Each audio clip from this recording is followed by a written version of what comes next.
most people, many people, think that communication is just a way of transmitting information. It's a way of, just sharing messages. And our technologies capitalize on that. But what you really have to understand is that the act of communication is actually an act of relating.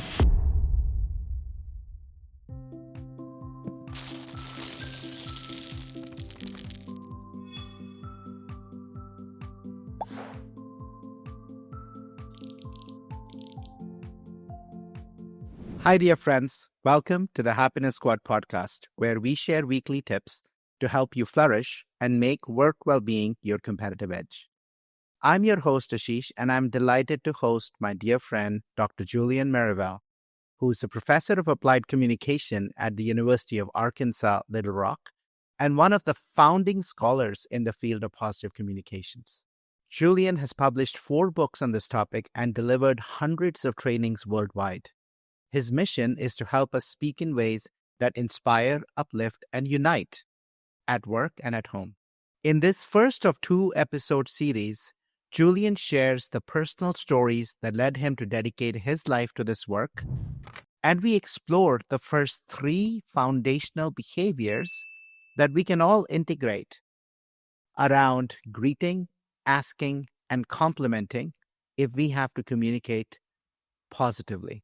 You'll walk away today with practical insights to build stronger relationships and unlock greater performance, one conversation at a time. Hi, dear Julien. It is so lovely to have you with us on the Happiness Squad podcast. Thank you for joining and sharing the amazing work you've been doing in the field of positive communications. Thank you so much, Ashish. It's a pleasure to be with you, and I'm so looking forward to our conversation as well.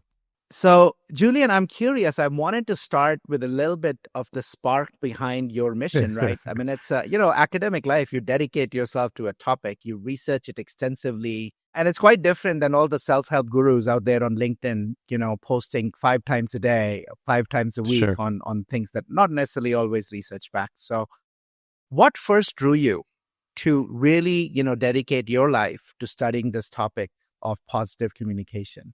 Like, was there a moment that clarified for you, like, how powerful words can be? Like, what was it? So I think there's, a couple experiences that really have made, have leaned me in that direction. And the first one is a person. So, we're going to talk today a lot about communication, but really we always have to realize communication is connected to people. And yes. When I was an undergraduate student, I fell in love with the study of communication, and I had a wonderful mentor. His name is Marvin Jensen. And I think he really, truly inspired me to reach for a higher level of being in the way that I engage with other people. And in fact, everything he taught me, now I graduated in 2000, so 25 years ago with my BA. And then I went on to do my master's and my PhD. But when I came to UA Little Rock as a faculty, I basically decided to go back to what he was teaching me. So instead of continuing, I was trained as a microethnographer, as a discourse analyst, which I loved, but really my passion, which was grounded, in what I was learning from Marvin in his classes, I think changed and really influenced me. He left all of us, the students, by saying, if you're going to be a communication professional, your mission is to exemplify that the spoken word, spoken honorably and well, can make a difference that no other form of communication can equal. So that was, he wrote that 26, 27 years ago when I was taking his classes. Wow. I still remember it today. So I would say that's a key experience. There's another one that's a little bit more personal. Do you mind if I share it? Please. Okay. Please. So the other story is simply, I'm originally from France. I came to the United States when I was 15 years old. I flew from Geneva, Switzerland as a young 15-year-old who wanted to learn English and landed in what seemed at the time like the middle of nowhere. They call it Iowa. And I landed in Iowa and I had to stay with a host family. But one thing you should know is that in that experience, I couldn't speak the language. I really didn't know the language at all. I couldn't express myself. I couldn't understand anything. I couldn't really listen or connect. And as a result of that, I became really, really tremendously isolated. I could not interact with my host family. I could not make friends at school. And it really became kind of at some point I decided, I'm going to do everything I can to learn the language. But the beautiful part of it was that as I learned the language, as I learned to improve my communication skills, well, the magic happened. I started to build relationships with people, and in fact, made a very great friend who is like a brother to me. We're a lifelong friend. And he inspired me to come back. So I came back to the United States for a second year. I've been in the United States ever since, became a U.S. citizen now just a year ago for my 30-year anniversary into 2024. So I think these two experiences, being completely isolating, realizing the power of communication for relationship, and then meeting Marvin along the way is really what triggered me in that direction. So I'm in Iowa.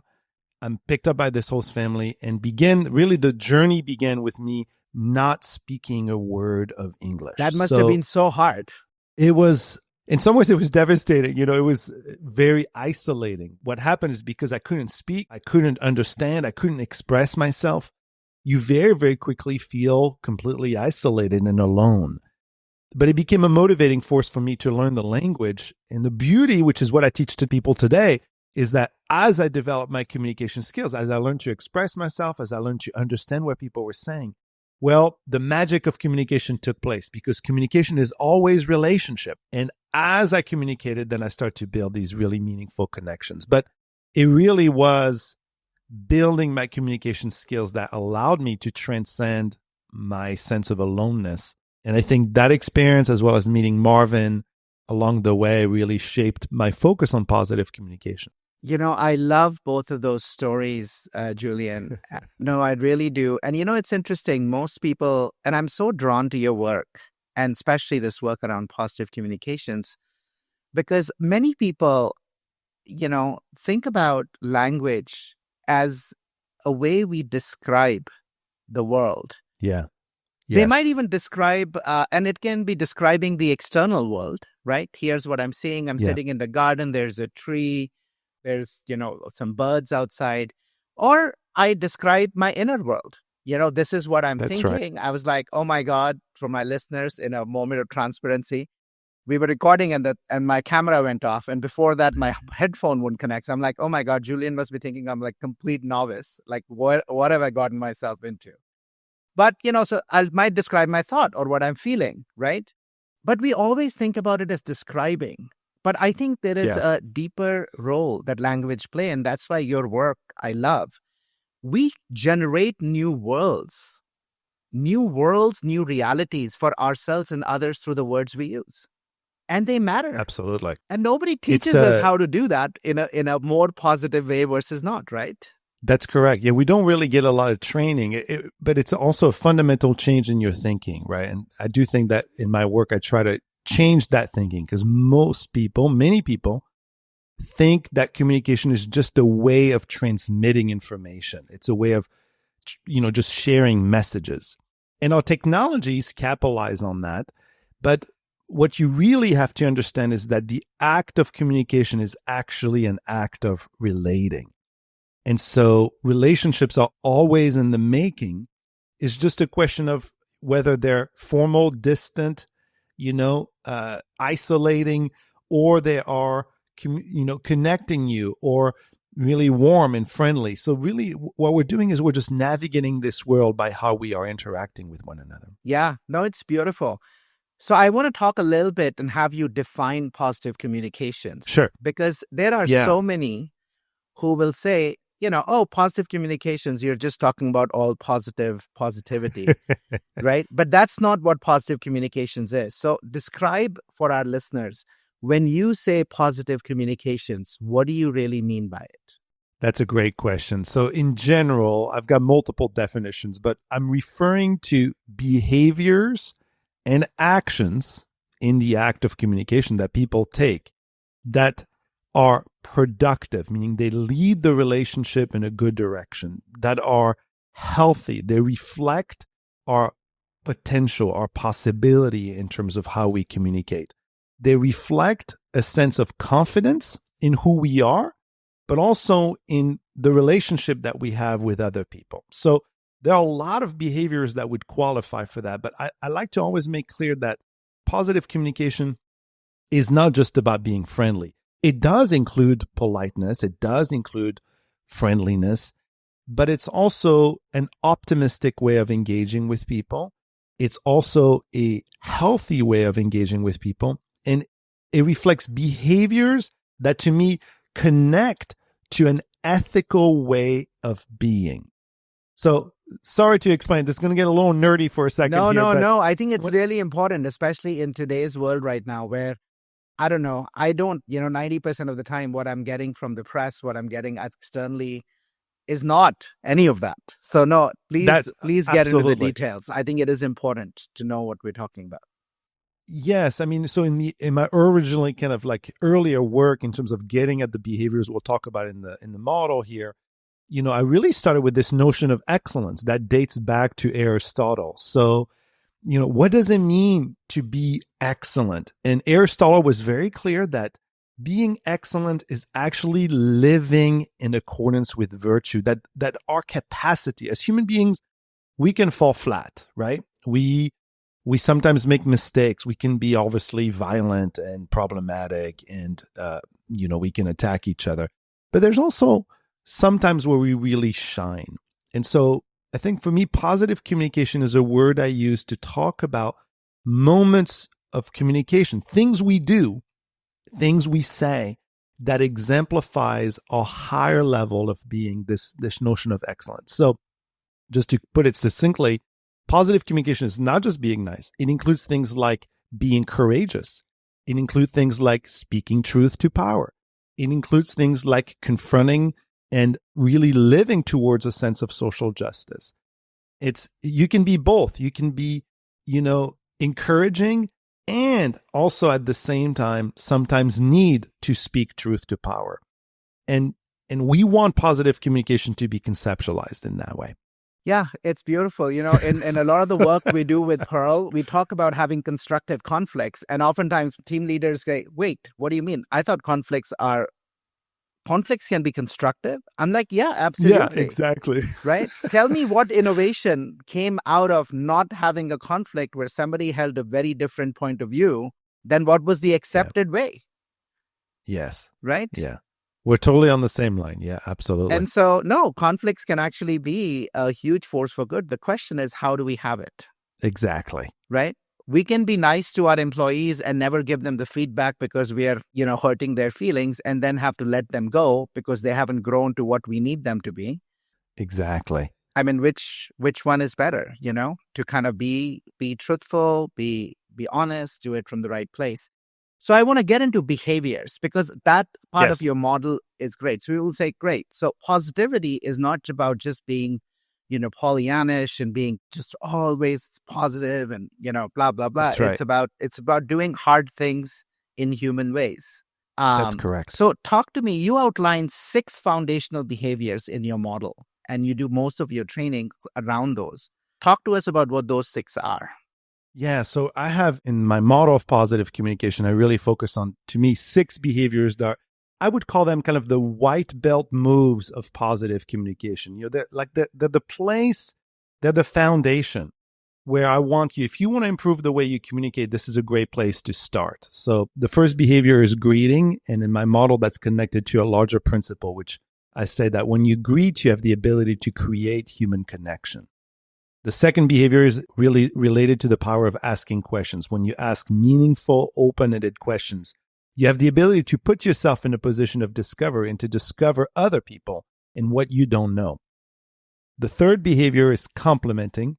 Complimenting, I argue in the model, really affects people. It affects people in the moment, but more importantly, it affects who people become. So it's like realizing that communication has consequences. The fourth behavior is disclosing or disclosure, but disclosing in the model, I argue, when it's done genuinely, when it's done authentically, can actually deepen our relationships with other people. It's kind of like my friend Alex in our book calls it the magic wand of communication. Yes. The fifth behavior is encouraging. There's a lot of suffering around us. I know in your book on happiness, you do a lot. You give a lot of strategies for how to really elevate ourselves, including meditation.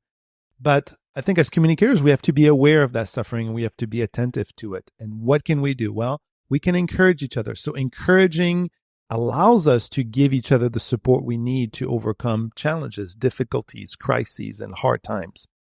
And then finally, The last behavior is listening. And when we listen, we have the ability to transcend our perceived differences. There are differences, cultural differences, gender differences, but I think we are more similar than we are different. And with good communication, including listening, we can really transcend those differences. So for me, those are the 6 kind of foundational elements of positive communication and of communication excellence. Meaning if you want to be a great communicator or a great leader, well, start on those because they seem easy, but they're really not. They're easy to do, just not simple. Yeah. I want to get into the specifics of some of these and what they mean. And I'm just, reflecting, again on which of these do I do really well and which are places where there are opportunities for me, right? And so I think about, personally for me, complimenting, greeting, disclosing are things that I think I'm a very open book. I think I have a lot of work to do, Julien, on asking open-ended questions and really, and I think deep listening is something that I think we can all work on. We can never be, we will never, it's a muscle we have to keep learning. And the more expert you get in the field, the more you get impatient. Like, I've seen it. I've got the answer, right? And so I think we have to kind of pause. So I think that's what I struggle with. So I want to get into these behaviors a little bit. But my first question is, you've done this work now with so many different companies.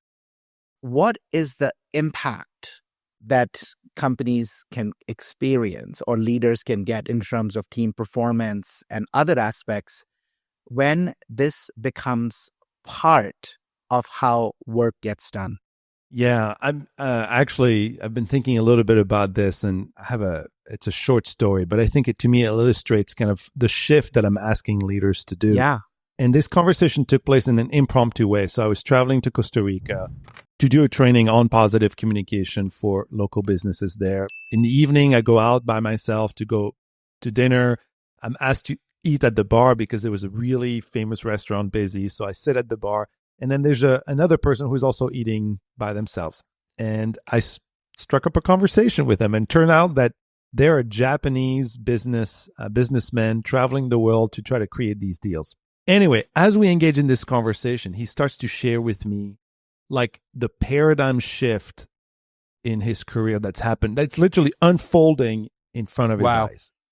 And this is what he's saying to me. He says, Julien, I'm just like realizing that I've been treating people as objects. And I'm going to the office, and when I go in, I see all my colleagues interacting, and I don't even say hi. I go straight to my desk in front of my computer and I start working.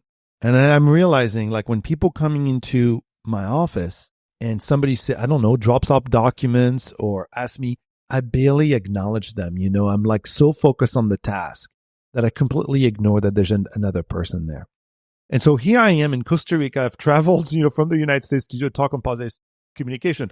And that very evening, I'm meeting with a businessman who is like telling me I've done all of this wrong and I can't live like that.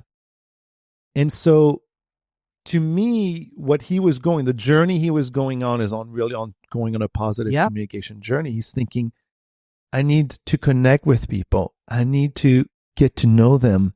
I need to create a team that's not just about tasks, but also about relationships. And the beauty of it, and I know you know this, Ashish, but is that when you do both, when you do relationship and task, your performance is going to be extraordinary.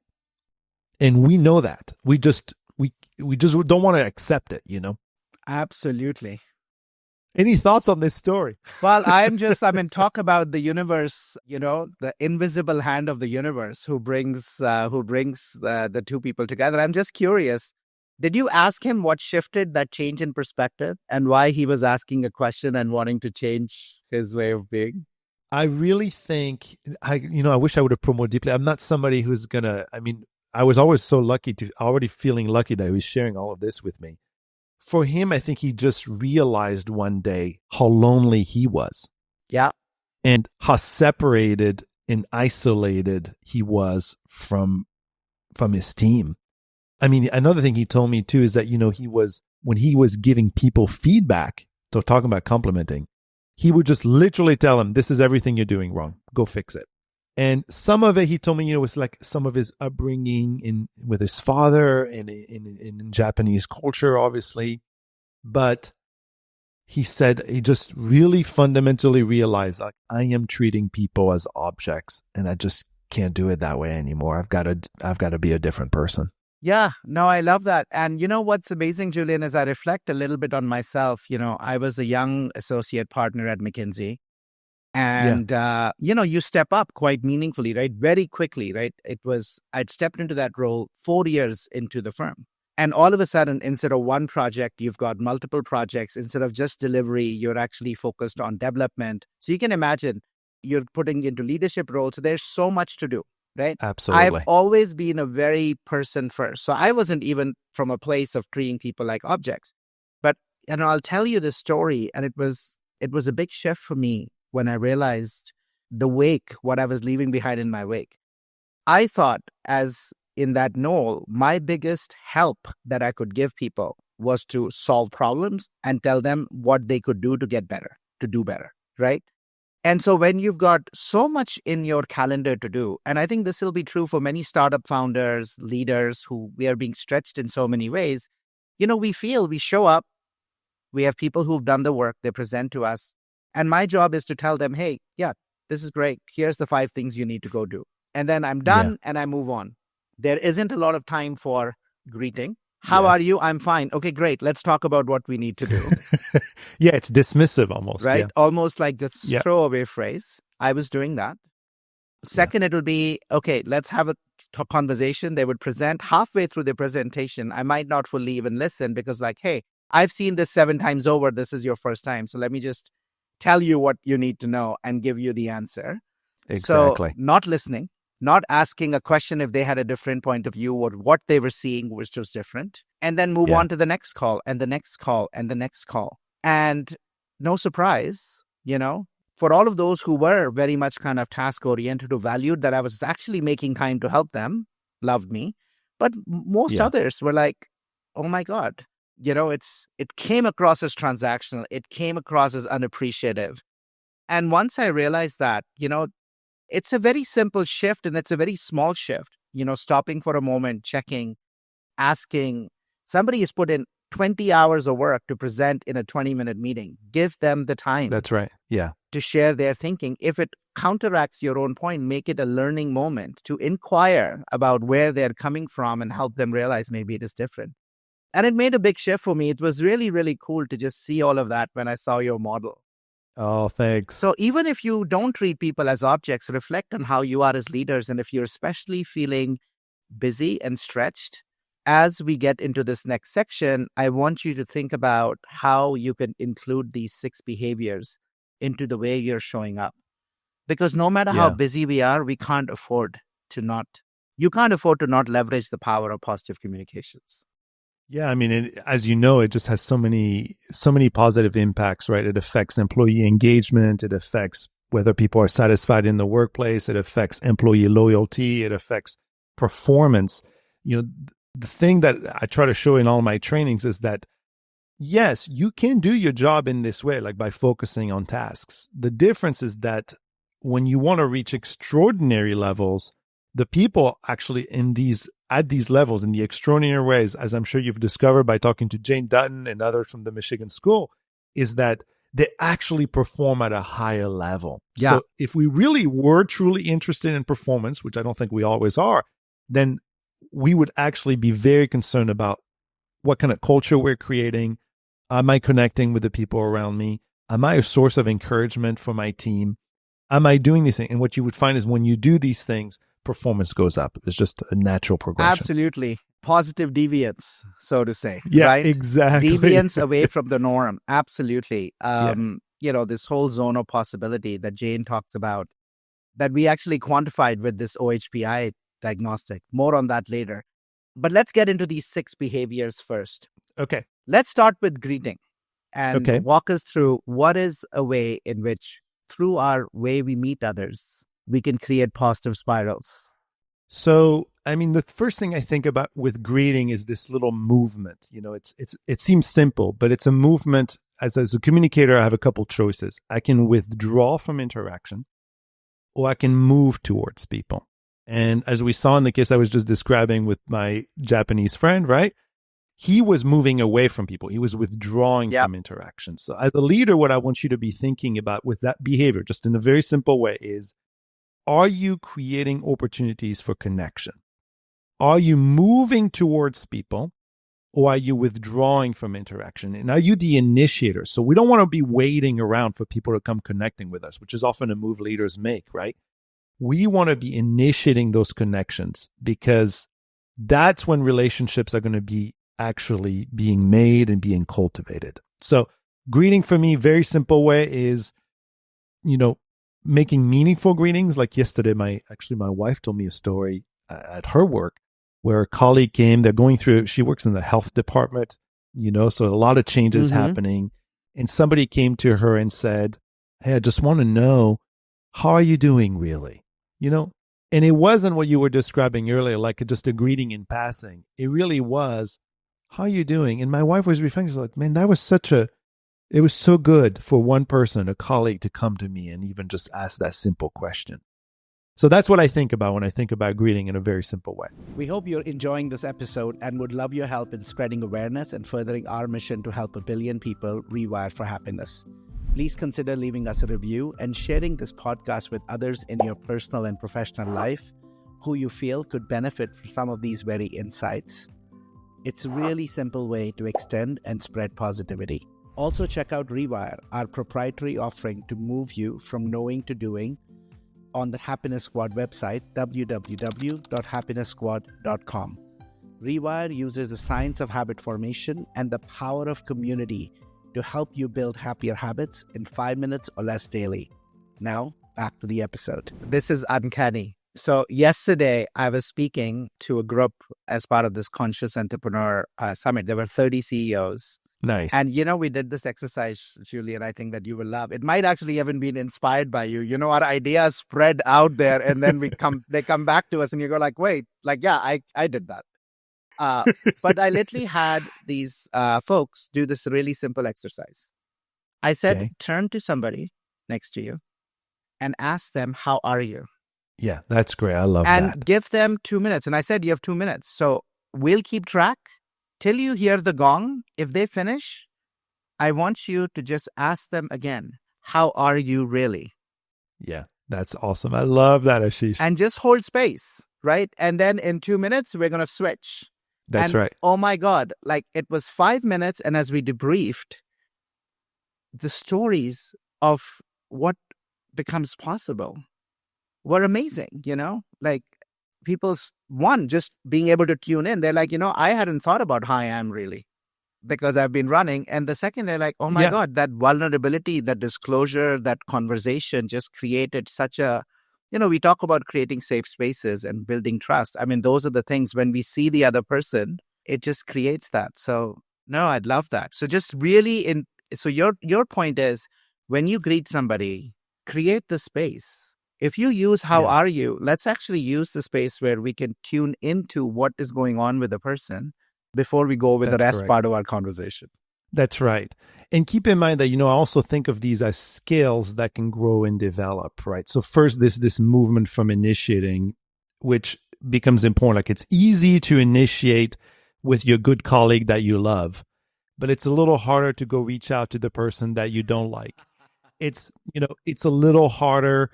Like, we do this in our own romantic relationships. You have a fight with your wife, your spouse. The next day you wake up, you're like, well, I'm not greeting them. I'm going to wait for them to greet me. We can have this little paradox. So I think about that too in the workplace, meaning it's really this movement. To what extent am I withdrawing? To what extent am I initiating? And then I think of it as kind of like you can level it up too, right? So can you greet in multiple languages? If you visit a country, like in intercultural communication, one of the most meaningful things you can do is start interaction with the native language of the culture you are interacting with.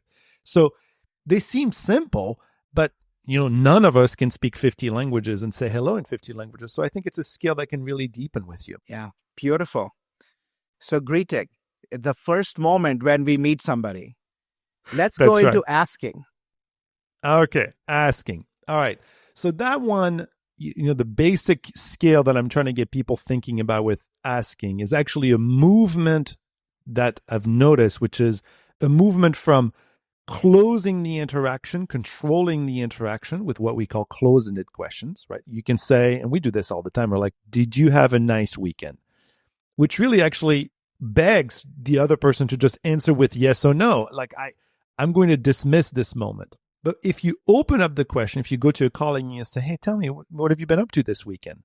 Now you've opened it up. You've opened up the space for conversation. So, questions are really powerful because they set in motion what comes up next. That is their job interactionally. The question sets up the topic. The question sets up what is going to be said, and it's setting up how long the person will speak and what they're going to speak about.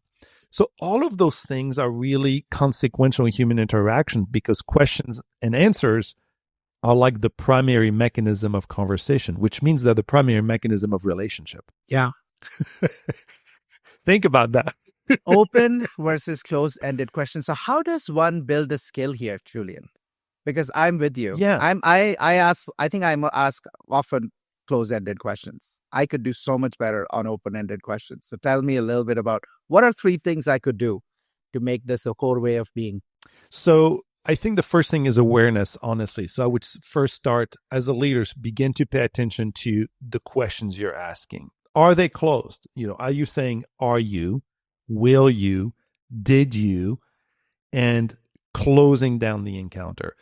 And then I would start to be prepared to really develop easy things. Like imagine you're working with your team and you're trying to solve a problem. Very common for leaders to already have answers to the problem. But something as simple as, here's the problem, guys. What do you think we can do about this? And I want every person around the table to tell me what they think. That's going to slow down the process of communication. And it's going to make sure that everybody around your team is willing. That's an open-ended question. You can use similar technique, like if you're opening a meeting. My chair does this beautifully. We've been working in our own department about having better meetings, times of connection.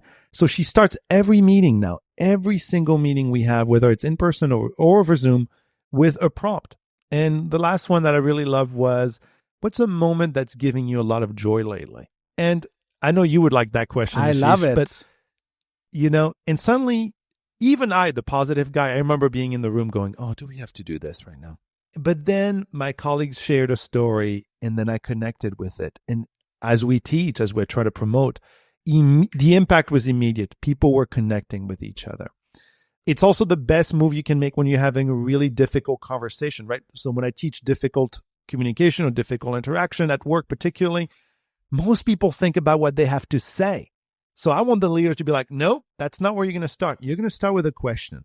What's going on with you? I'm noticing that you've been late lately, late to work. What's going on with you?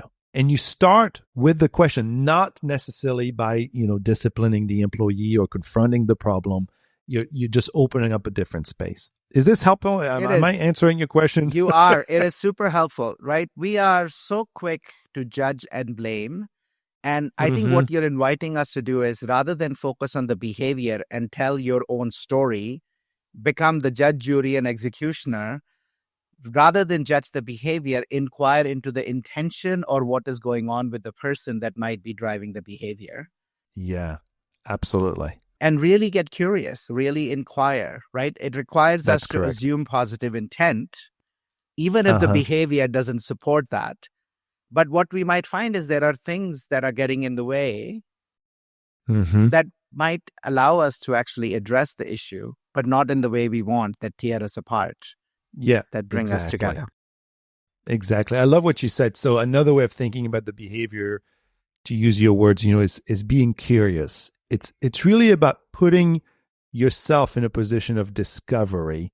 And when you do that, you're realizing that you're going to start honoring people around you. So again, as a skill, as a communicator, as a leader, I'm starting to think, okay, lots of ways to do that. We haven't even touched base on how do you inspire people? Well, big questions are there. If you want to tap into people and you want to transform a culture from a negative culture to a positive culture, We know this from appreciative inquiry. You want to start with positive questions, right? Things like, well, what is going well right now in this workplace? Not just what is the problem, what is going well? What do you love about your workplace? What is really inspiring you today to contribute to this organization? So typically with appreciative inquiry, we're going to start right away with positive, open-ended questions too. Yeah, I love that. What's inspiring you? In fact, I'm going to use that. We're going to do some mission, vision, values work with the business school here next week. We're helping them refine it. I'm going to open with that question. I think we're going to open that session with that question. What's inspiring you about the workplace? What's inspiring you about the school right now? Exactly. Thank you. So let's now move to the third move, which is complimenting. Yeah. All right. So this one I'll try to do very quickly.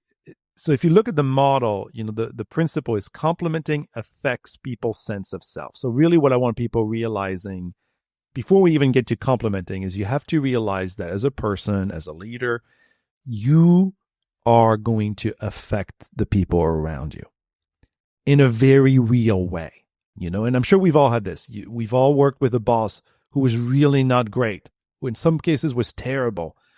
And it affects us. Yes. It affects our health. It affects our home life. It affects the way we interact with our children.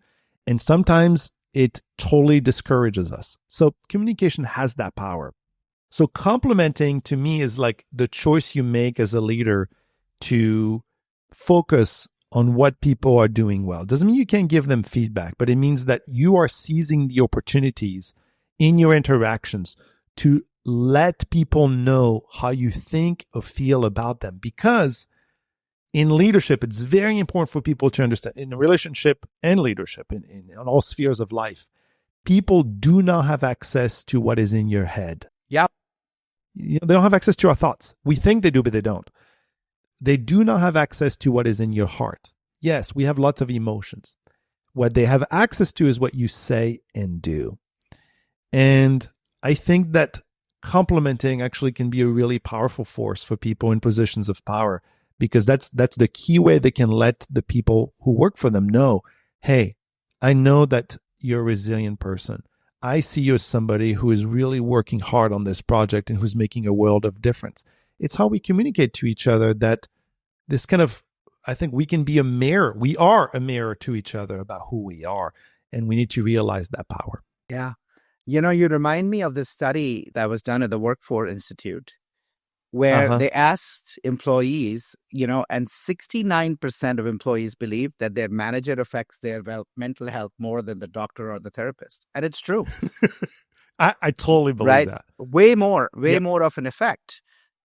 People leave bad managers, they don't leave companies. We know that.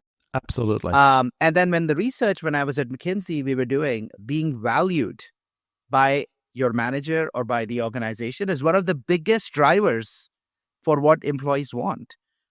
Yeah. And so I love that, if we fundamentally build a muscle of complimenting, of sharing what's in our heart with the person, I think we have a way of uplifting, motivating, inspiring them way more than pointing their deficiencies out. Exactly. Or telling them what they're not doing well. Talk to me a little bit, Julien, about, there's a lot of people who compliment. There's the right way to compliment, which actually has a powerful impact. And then there is just a throwaway. You're great, right? You're doing good. Yeah. So talk to me about how do you really fine tune and compliment in a way that it lands and it has the effect we want it to have? Yeah, that's a great question. And it is a skill. So again, I always think of these behaviors as think we can focus on and learn our entire lives. I don't think, I've studied communication my whole life, and I don't think there's an end to me really learning how to deliver meaningful compliments. I think that, particularly if we're talking in the workplace, that telling a person they did a great job is not a meaningful compliment. It's nice, sure, but it's not going to really affect the person. So what you have to do is, and what I ask people to do in some of my trainings actually is, I'm like, okay, think about this person. What do you really love about them? When you think about this employee, what do they do that you really value? What do they bring to the table that you admire? And then I ask them to list, maybe a recent event that the person did. Maybe it's a recent project and they did a presentation to a team of 20 people. And you know that in that presentation, they made a difference. So you start to be specific about the moment. And then the last step that I typically teach people through is you explain the outcome of what they did and how that shaped a particularly desirable outcome for the relationship or the company. So once I work with people in this way, they quickly realize, that's what a meaningful compliment is, and I'm not doing that. And I think if we were honest with ourselves, we are not doing that. We go to the easy, oh, thanks, that was great. But what people need actually is more in the direction that I've just described. Yeah, so this notion of, again, being specific, talking about what they did, talking about the impact that had on the company, on you, on the team, right? So it's grounded in kind of, we're saying, I think in effect through that, what we're saying is, and what we're showing is that I see you. Exactly. And I appreciate I see you as you are. Yeah, as you are, and appreciate you. I have to tell you the story. Again, I go back to my early days. I was actually not a very good early manager. This is like 15, 20 years ago, Julien. And I was reflecting, I was always, I was very complimentary of people who did well. Right? I mean, if you did well, or if you kind of did, that's I was easy. Like, oh my God, you're amazing. You're unbelievable, blah, blah, blah. If somebody wasn't doing well, or they made a mistake, or it wasn't where it needed to be, again, high intensity McKinsey projects, right? There is always a pressure. Sure. There's a deadline. You're supposed to do your bit. You're now delayed. Now we're going to have to work on it. I couldn't cut myself too. I always had all of this. I was so mad. I was so upset at like, oh my God, now this is going to be another night out because I got to clean up your work. I just couldn't do it. I couldn't do it till one of my mentors asked me this question, and it changed everything for me. Think about who we hire at McKinsey, right? Every person we hire insecure overachievers who are trying their best to do the best thing they can, right? Yeah. And he said to me the following. He said, Ashish, let me ask you a question. Who do you think is working longer, harder, and is putting more of their heart and soul into it? The person for whom this work comes easy, or the person who's struggling? Yeah, interesting. Love that. And I thought about it, and I was like, oh my God. So the person, I'm only giving compliment on the output, not on the input. And if I think about the input they're putting in, they're giving it their best. And it's my job as a leader to reflect that, to tell them I see you, and as a leader step in to help where they need help by asking them what's missing, going back to your prior move, right? That's correct. And that was a big shift for me because one, it wasn't faking it. It's very powerful. Once that mindset shifted for me, all of a sudden, one, I got curious to say, what can I do to unlock the potential of this person? But also, the compliment came naturally because I knew that was the person who was putting 60 hours a week, if not more, trying to do a good job. Absolutely. Right? I love what you said too about so I think of that typically as even a higher level skill, right? So first we have to move people from not complimenting to doing it. And then we've got to move people. Once they start to do that, then we can take it up to me in the higher level, which is, we focus way too much on the outcome. And learning to compliment process is even more critical. And all the research that we read, particularly on like how we shape, fixed mindset and growth mindset, the work by Carol Dweck, is really critical there. So that would be to me like the third step, in kind of developing people's competency around complimenting, making that move that you made, which is like, oh man, I'm only celebrating the outcome. I'm not celebrating really who this person is and the process that they're engaging in to sometimes succeed and sometimes fail. Sometimes we do our best and we don't reach the outcome. Yeah, absolutely. I think I have a story that I really love because it tells you a lot. So I was following the New York Yankees coach, Aaron Boone. He was featured in the New York Times, I would say about 6-8 months ago, because of a new strategy he used with his players. So of course, at the end of every game, they have awards for players, which, again, something to learn about, that at the highest level of athletic performance, coaches are rewarding performance at every turn. But then what he did is he also developed a new practice where at the end of every game, he would take a baseball and he would give a baseball. He would write a note, like a positive note on that baseball. And he would hand deliver that ball to a player who did something that maybe no one else noticed, but that made a difference in that game.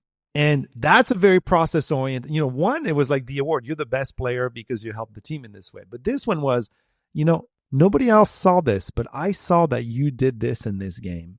And it was a great move. And so he writes a personal note. And I tell this story because to me, it's thinking about you can't get much higher as a coach in baseball than coaching the New York Yankees. But what is the coach doing? He's continuously thinking about how he can tell his players the way he sees them. It's beautiful. Because he knows that higher performance will be achieved if he can allow and let his players know how he sees them. Yeah. Because that will be a mirror to that player. Anyway, I think it's fun to think about. I think it's beautiful. It also is a very powerful way to build self-efficacy and confidence. Absolutely. Right? Because look, every decision you make is not going to be the right one. Everything you set out to do, you're not going to succeed. And you might even have a series of times where you don't, right? How many times people strike out in baseball or in leadership roles? In those moments, our confidence can get shaken. Absolutely. Have I still got it? Am I safe? Yeah. And in those moments, if we can give people the self-assurance, the confidence, reflecting on what they are doing that we are appreciating, I think we can actually positively impact that otherwise downward spiral that might somebody get into. Absolutely. Yeah. So greeting, asking questions, open-ended questions, complimenting, sharing with people what we see them do really well. Yeah. Talk to me a little bit about disclosing. Oh, disclosing is a touchy one. It is a big, touchy one. It's a big one. This is a big one. I don't know that we'll have time. We should do a whole show on disclosing. So in the model, I simply propose that, when we can reveal who we are and reveal what we think and reveal how we feel and reveal what we know in an authentic and genuine way, that generally as a principle, we are able to deepen the relationships that we have with other people. That if you pay attention to kind of like these moments when we feel connected to other people, very often the connection comes as the result of a process. And the process is simply someone is able to express themselves authentically and genuinely.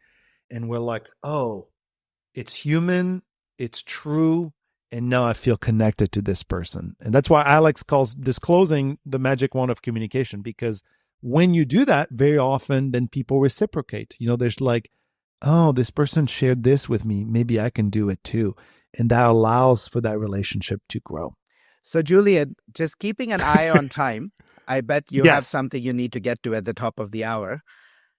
Would you be open if we find another hour in the next couple of weeks to continue our conversation? We can go big into disclosing. We can go into encouraging and listening, because I've just gotten so much. I think we kind of varied off the script a bit because I think there was so much richness in what you were communicating that I wanted to make sure that I think as listeners, they didn't just stay at the surface, but went down. Yeah, that's perfect, Ashish. I'm enjoying the conversation too. I hope it's helpful. Oh, it is helpful. Thank you, my friend.